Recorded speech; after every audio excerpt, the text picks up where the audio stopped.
Razmyn, and this is Nightline, the top stories. Prime Minister urges respect for court decision on alleged addendum order. Also, police discover large-scale meth lab in Pulau Pinang. One suspect dies while trying to escape.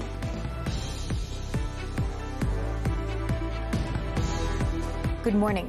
Datuk Seri Anwar Ibrahim has urged all parties to respect the High Court ruling on Monday on the alleged addendum order linked to former Prime Minister Datuk Seri Najib Razak.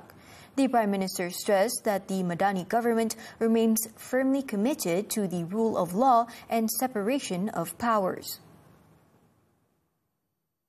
Anwar said the judiciary must and will continue to operate independently and free from any external influence. He noted that legal avenues are available for Najib to pursue further appeals, including through constitutional channels involving the Yang di-Pertuan Agong in accordance with existing laws. The Prime Minister called on all sides to approach the issue with patience and wisdom, noting that while some may not sympathize with Najib and his family, it remains essential to avoid escalating tensions or creating a charged atmosphere, given the sensitive nature of the matter. On Monday, the High Court dismissed Najib's application for judicial review, seeking to enforce an alleged addendum order that would have allowed him to serve the remainder of his prison sentence under house arrest. The judge ruled that the issue of house arrest was never discussed during the Pardons Board meeting held on January 29th last year. She further held that the purported addendum order was invalid and unenforceable under Malaysian law for the purpose of home detention. Meanwhile, the Attorney General's Chambers has stressed that Monday's High Court ruling does not in any way diminish the power of rulers in granting pardons.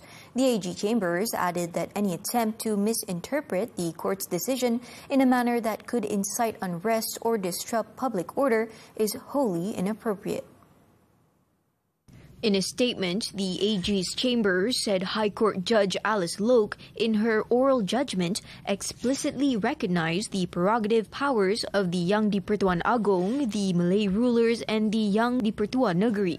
It emphasized that the power to grant pardons rests solely with these authorities and cannot be exercised by any other party. However, in line with Malaysia's constitutional monarchy, the AG's Chambers said such powers must be exercised in accordance with Article 42 of the Federal Constitution. Article 42 provides that in exercising this prerogative, the Yang di-Pertuan Agong, the Malay rulers, and the Yang di-Pertua Negeri act on the advice of the Pardons Board when deciding on applications. The AG's Chambers reiterated its commitment to upholding the royal institutions and defending the Federal Constitution in all actions taken. The government has obtained an extension to freeze funds amounting to $340 million or 1.61 billion ringgit linked to the One Malaysia Development Berhad or 1MDB scandal, preventing their use by Petro Saudi International Ltd and its director Tariq Obaid. The funds are held in a client account at British law firm Clyde & Co. in London on behalf of Petro Saudi Oil Services Venezuela, a subsidiary of Petro Saudi Oil Services Ltd. High Court Judge Nur Ruwina Muhammad Nurdin granted the extension until March 23rd next year. The decision followed an application by Deputy Public Prosecutor Mahadi Abdul Jumat, which was filed on December 5th. The freezing order, which has been in place since December 11th last year, was originally due to expire on December 10th this year.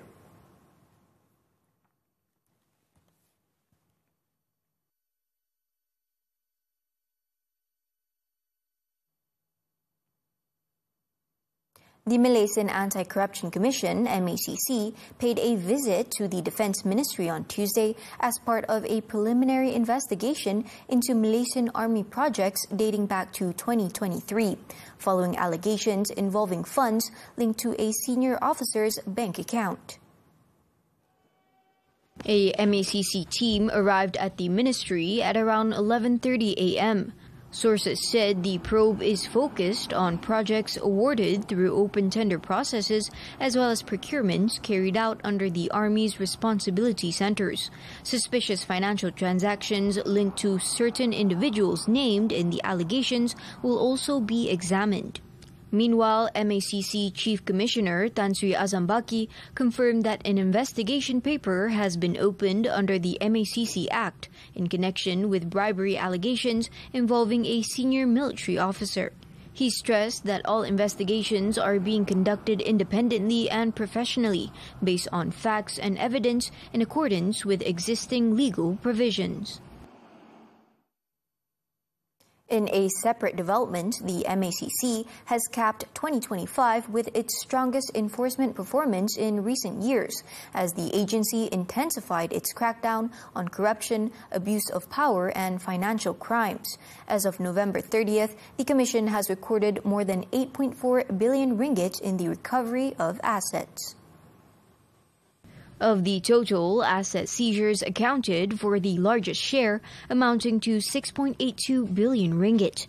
In a statement, the MACC said 6.26 billion ringgit was confiscated under the Anti-Money Laundering, Anti-Terrorism Financing and Proceeds of Unlawful Activities Act, while over 566 million ringgit was seized under the MACC Act.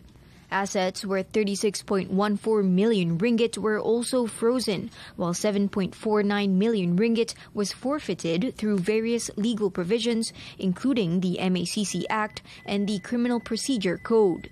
In terms of compound actions, the Commission collected 49.5 million ringgit, while other asset recovery methods contributed a significant 1.49 billion ringgit. Operationally, the MACC said it received 6,114 reports related to corruption during the same period. The Commission added that the figures include assets seized and recovered from ongoing investigations, including one of the year's most significant cases involving former Prime Minister Datuk Seri Ismail Sabri Yaakob. In other news, police have uncovered a large-scale illegal drug processing operation hidden in a durian orchard in Teluk Bahang, Pulau Pinang, with total seizures estimated at nearly 38 million ringgit. About 1.2 tons of methamphetamine were confiscated in 3 coordinated raids carried out across the state over the weekend. During the first raid on a premises in Georgetown, a 27-year-old local man died after falling from the 5th floor of a building while attempting to flee authorities. Police arrested 3 foreign men aged between 32 and 38 at the location, believed to be chemists involved in the manufacture of the drugs. Some 474 kilograms of methamphetamine were also seized from an industrial premises at Windmill Garden, while more than 680 kilograms of drug powder and liquid were discovered at an illegal lab set up in a rented house within a 32-acre durian plantation in Teluk Bahang. Pihak polis percaya sindiket ni ketua dia daripada negara luar. Dia beroperasi daripada negara luar, memberikan arahan dengan merekrut orang tempatan sebagai dia punya coordinator. Investigators said at least 7 drug shipments had already been sent to Australia and Hong Kong using international courier services. All suspects were remanded for 7 days to assist in investigations under Section 39B of the Dangerous Drugs Act. Moving on. Thailand on Tuesday rejected a request by Cambodia to hold bilateral talks in Malaysia as neutral ground, casting doubt over efforts to end deadly border clashes between the two neighbors. The move leaves a planned bilateral meeting in limbo, even as tensions along the border continue to mount. The clashing neighbors agreed on Monday to negotiate truce terms this week, with Cambodia requesting that the talks be held in Kuala Lumpur as a neutral venue following 2 weeks of deadly skirmishes. Thai Defense Ministry spokesman Surasant Kongsiri, however, said the bilateral border committee meeting would proceed as planned in Chantaburi province. Sorasan added that officials from the Border Committee are scheduled to meet from Wednesday to Saturday, but whether the meeting takes place depends on Cambodia. Meanwhile, a Cambodian government spokesman said there were no updates on the meeting location. The nation's long-standing border conflict reignited this month, killing more than 40 people and displacing over 900,000 on both sides. The Early School Aid, or BAP, will be distributed starting January 11, 2026. According to the Education Ministry, the one-off 150 ringgit assistance will be channeled to more than 5.2 million students. In a statement on Tuesday, the ministry said the cash aid will be provided to students from Year 1 through Form 6 and dispersed at schools during teacher-parent meeting programs. This approach not only ensures more effective delivery, but also seeks to strengthen ties between teachers, students, and parents.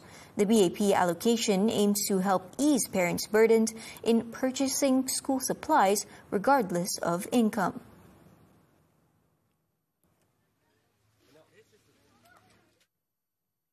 As Malaysians prepare for the year-end holidays, highways nationwide are expecting a surge of travelers heading in and out of major cities. With the festive season often bringing longer hours on the road, rest areas play a vital role beyond brief stopovers, providing travelers with a safe and convenient space to rest, refresh, and recharge. At the Sungai Buloh Overhead Bridge Restaurants, OBR, Plus has completed the upgrade of its toilet facilities, aiming to provide a cleaner, more comfortable and family-friendly experience for all road users. As for parents traveling with young children, improved toilet facilities at the OBR can significantly ease rest stops and childcare needs along the journey. As a parent traveling with a baby, I feel that the newly upgraded toilet and baby changing room has truly made a big difference for us to stop by here, especially during the busy year-end school holiday. It's very convenient, comfortable for us, and it's hygienic. Really shows that Plus truly understand what us parents need. According to Plus, the refresh facilities at Sungai Buloh OBR are designed to ease the journey, providing travelers with a more comfortable and safer place to rest.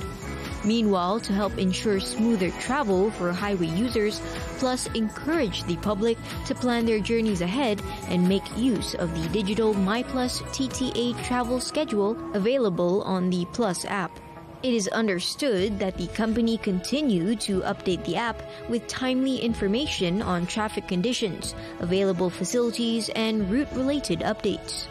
At the same time, I would definitely say that it's a bit more hassle-free, that Plus always keeps it up to date on their Plus app when it comes to planning your journey, getting good deals along our Plus highways, and of course getting traffic updates as well, especially during the seasonal times. For more information, visit the website as shown on screen.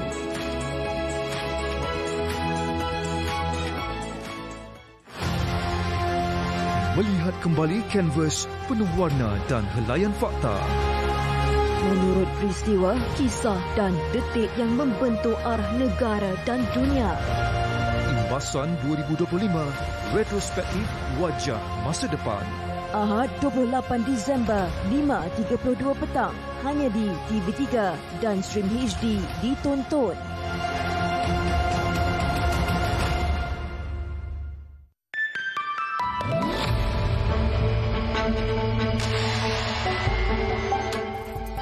Malaysia's agricultural sector generated 186 billion ringgit in revenue in 2023. According to the 2024 Agricultural Census report by the Department of Statistics Malaysia, or DOSM, the crops subsector is the largest contributor, accounting for more than 70% of the sector's total income. Within the crops subsector, oil palm recorded the highest revenue at 92.68 billion ringgit, followed by fruits, 14.15 billion ringgit, vegetables, 10.90 billion ringgit, rubber, 4.27 billion ringgit, paddy, 3.84 billion ringgit, and pineapples, 2.3 1.33 billion ringgit. Johor, Sarawak and Sabah emerged as the three states with the highest agricultural income. The income figures serve as an important basis for formulating policies to enhance the productivity and competitiveness of the nation's agricultural sector.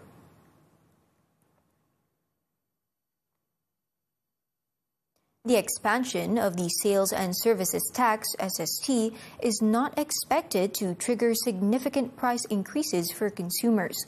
BNB Securities Research forecasts inflation in 2025 to remain moderate at 1.5%, supported by lower fuel costs. Accommodative monetary conditions and a stable labour market are also expected to allow Bank Negara Malaysia to maintain the overnight policy rate (OPR) at 2.75%. The SST expansion, which came into effect on July 1st, focuses on premium goods and selected services, while basic necessities remain exempt. Statistical data shows inflation in November remained contained at 1.4%, driven by limited increases in education, alcoholic beverages and tobacco, as well as transport. At the producer level, cost pressures remain low, indicating that the risk of cost pass-through to consumer prices is limited.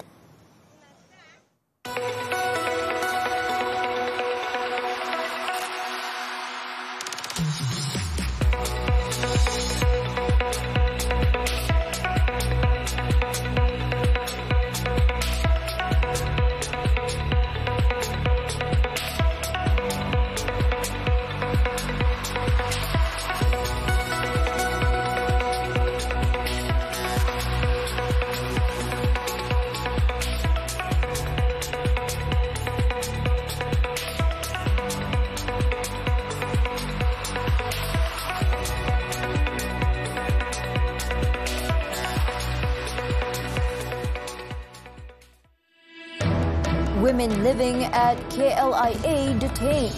More news from the local front after this break. Aurora dicipta daripada kesunyian untuk berteman. You pergi dengan Aiman hari tu. I ingatkan you gurau. Aku baru lepas kena leceh dengan Prof Tua tu. Namun, ia menjadi lebih hingga membawa kepada pilihan yang mustahil.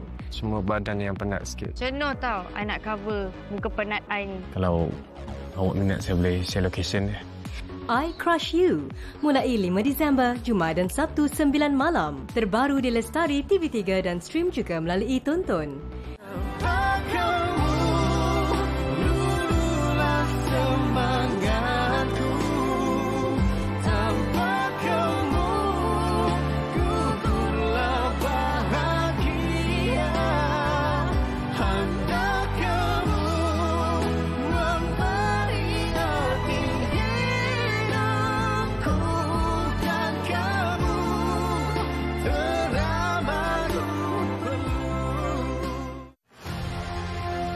Melihat kembali kanvas penuh warna dan helaian fakta.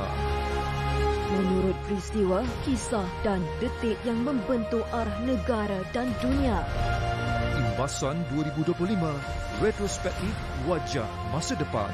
Ahad 28 Disember, 5.32 petang. Hanya di TV3 dan stream HD ditonton. Tangisan penuh drama, tawa mengubat luka Disember ini. Alung. Macam mana Alung nak jaga korang? Kalau diri Alung ni pun Alung tak dijaga. Jodoh tak salah alamat. Kalau saya kata saya suka, saya suka. Masalahnya saya tak suka. Terhentinya doa. Habis tu kena aku jaga mak jugalah. Syurga kau kot. Pengemis itu saudara aku. Aku tangguh gila dah ni. Kau cuma hidup dalam dunia kau sendiri. Slot cereka pilihan setiap Sabtu 2 petang di TV3 dan stream sekarang melalui Tonton. Welcome back. Police have confirmed that the woman living at the Kuala Lumpur International Airport is a Malaysian citizen and holds a mental health card. KLIA District Deputy Police Chief Superintendent Albani Hamzah said the woman, believed to be in her 40s, was detained following a disturbance at KLIA Terminal 1 on Thursday. Albani said officers had been dispatched to the scene after receiving reports of a commotion between the woman and several other individuals. Checks revealed that the woman is a holder of a mental health card and was later sent to the Kajang hospital for further examination. Police, however, were unable to confirm how long the woman had been staying at the airport. Her presence at KLIA came to light after a video circulated on social media showing the woman at the airport terminal being pacified by several individuals, following an altercation with a child who was reportedly playing and making noise in the area. The woman is understood to have been using the airport's facilities to sleep and bathe, while relying on public amenities such as water supply and Wi-Fi. Kedah police have foiled an attempt by a man to smuggle 75 kilograms of shabu worth 2.4 million ringgit from Perlis to Pulau Pinang. The 48-year-old suspect, who acted as a transporter, was arrested by police at the Hutang Kampung Toll Plaza in Alostar on Monday. Kedah Police Chief Dato Azli Abu Shah said officers stopped the suspect, who was driving a four-wheel drive vehicle at one of the Toll Plaza lanes at 5 a.m. The man then acted aggressively and refused to exit his car, forcing officers to break its window. Upon inspection, police found 4 sacks of shabu in the vehicle's trunk, as well as a Sig Sauer pistol, its magazine, and 12 live rounds hidden under the rear passenger seat. The suspect admitted to transporting the firearm from Kuala Perlis to hand it over to a man in Butterworth, Pulau Pinang. Police also seized 2 other vehicles at the suspect's house in Sungai Petani. The suspect has been remanded for 7 days until Sunday to assist in the investigation. Now, the mother of the late Zain Ryan Abdul Matin will remain in prison after the Shah Alam High Court on Tuesday rejected her application to stay a 5-year jail sentence. The decision follows her conviction on October 31st for neglecting her child. High Court Judge Dato Aslam Zainuddin ruled that there were no special circumstances to justify granting the stay. The application was dismissed after the court considered submissions by both sides. On November 19th, Ismanira Abdul Manaf, aged 30, filed an application to suspend the 5-year prison sentence handed down by the Petaling Jaya Sessions Court after she was found guilty of neglecting her autistic child to the point of causing physical harm. Sessions Court Judge Shaliza Warno had ruled that the defense failed to raise reasonable doubt against the prosecution's case. The court then ordered Ismanira to serve her sentence at Kajang Women's Prison from October 31st. She was also ordered to sign a good behavior bond for 2 years with 1 surety and a 3,000 ringgit bond. In addition, she must also complete 120 hours of community service within 6 months after completing her prison term. Actions from the Super League when Nightline returns. Kisha akan putuskan hubungan dengan dia. Kisha dah tak nak tahu apa-apa langsung pasal dia. Tak tahulah sekarang hidup ke mati. Saya tanya mana suami saya? Suami saya mana? Kita kena hormat keputusan Kisha. Kisha datang jumpa ayah. Kisha nak tahu pasal. Awak tahu tak betapa risaunya saya? Kisha tanyalah beramak sampai sini. Aku tahu daripada pandangan mata dia tu. Macam ada benda yang tak kena. Perempuan Tidak Ternikah, Isnin hingga Jumaat 7 malam di Akasia TV3. Terus keping je.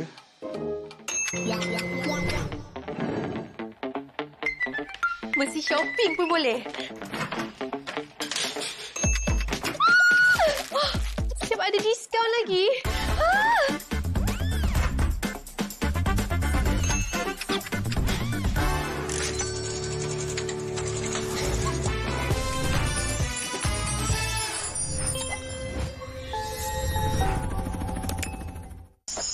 Wanita hari ini. Syira, kadang-kadang apa yang dia cakap tu tak tak berpijak di bumi nyata lah. Saya tak pasti sama ada itu realiti ataupun fantasi. Musim tengkujuh ni makan apa lagi sedap? Sup ayam, ubi rebus, penggat pisang, semua sedap. Isu penindasan terhadap wanita tiada kesudahannya. Jangan biarkan diri menjadi mangsa. Majlis perkahwinan kini lebih kecil dan tertutup. Rancang majlis perkahwinan era baru Khamis ini. Mentua pilih kasih. Isu rumah tangga Jumaat nanti. Semuanya di WHI TV3. Dan stream sekarang ditonton. Drama fenomena dituntun kini ditayangkan di TV3. Pelariannya bukan kerana benci. Ju bersumpah, Ju takkan balik lagi rumah ni. Tapi untuk merasa dicintai. Rambus, you should wear this. Why? Because you're a Muslim. Salju Rindu di Bumi Auckland, Isnin hingga Khamis 10 malam di Samarinda TV3 dan stream sekarang melalui Tonton. On to the foreign front.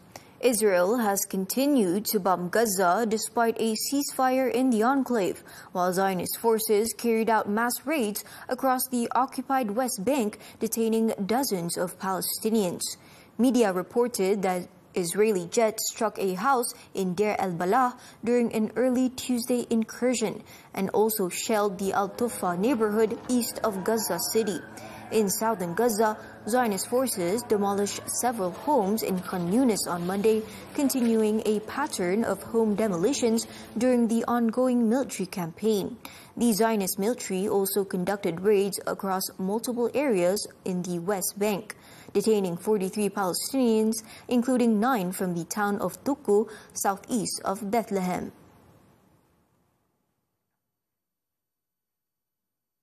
The United Nations on Tuesday said Myanmar's junta was using violence to force people to vote in the upcoming military-controlled elections.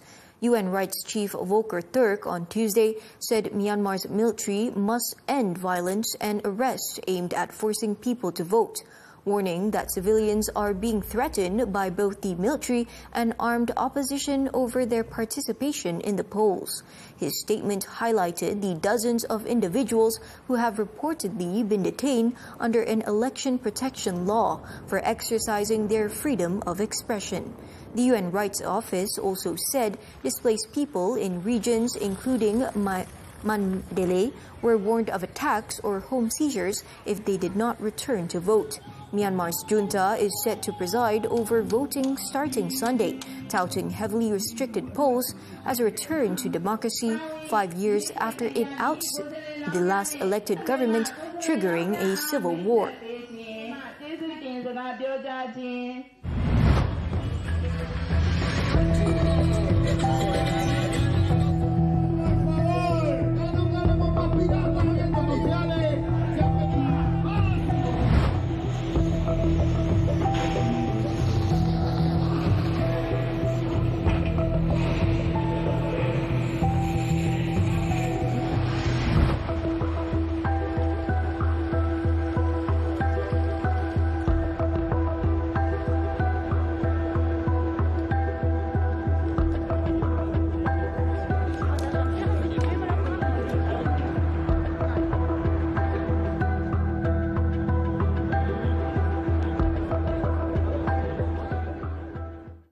And now on to sports. Asian football is set to enter a major new phase, with the new Asian Football Confederation, or AFC, preparing to introduce a continental competition inspired by Europe's Nations League. The tournament will be integrated into FIFA's official international calendar, giving national teams a more structured and competitive platform beyond traditional friendlies. AFC Secretary General Datuk Seri Windsor Paul John said the Asian version of the Nations League is expected to deliver greater impact through wider participation across the continent. He said the competition will include all 47 AFC member associations addressing long-standing challenges, such as a lack of quality opposition, difficulties arranging matches, financial limitations, and slow progress in FIFA rankings. Windsor added that the new format could strengthen Asia's competitive structure while raising standards and better preparing teams for global tournaments, including the FIFA World Cup. It is also expected to accelerate player development through more meaningful and consistent international competition. Further details regarding the format, timeline, and implementation of the new Nations League will be announced in due course, following discussions with AFC committees and stakeholders. Still on football, the Super League. 3 matches were played on Tuesday night. Brunei DPMM FC continued their good run with a 2-0 win over Penang FC, while Sabah FC claimed a vital 3-1 victory against Terengganu FC. At the Selayang Municipal Council Stadium, Selangor FC kept the chase for the top spots alive after beating PDRM FC 3-1. Trigor Morris put the Red Giants ahead in the 20th minute with a well-taken header from a Faisal Halim cross, before adding his second early in the second half. PDRM responded quickly through Fakrul Azim Zulfatah, but Selangor restored their 2-goal cushion when Nur Al-Warabde found the net in the 66th minute. The results keep Selangor unbeaten in 6 matches with 22 points, just 2 adrift of 4th place Kuching City and KL City. Now, national shuttlers are set to close the year with one of their strongest year-end ranking showings in recent memory. Malaysia is represented by at least one pair inside the world's top 4 across 3 disciplines in the latest BWF World Rankings. Leading the charge are Aaron Chia, So Woo Yeek, and Perlitan M. Tina, who both retained their world number 2 positions in the men's and women's doubles respectively. According to the rankings released on Tuesday, world champions Cheng Panji, To Yi Wei are also flying high, remaining unchanged at world number 4 in the mixed doubles. The strong showing marks a clear step forward from 2024, when Gozi Fei, Nur Izzuddin Rumsani were Malaysia's sole top 4 representatives, ending the year at world number 3. With only the low-tier Bangladesh International Series taking place this week, the standings at the top are expected to remain unchanged when the final rankings of the 2025 season are released next week.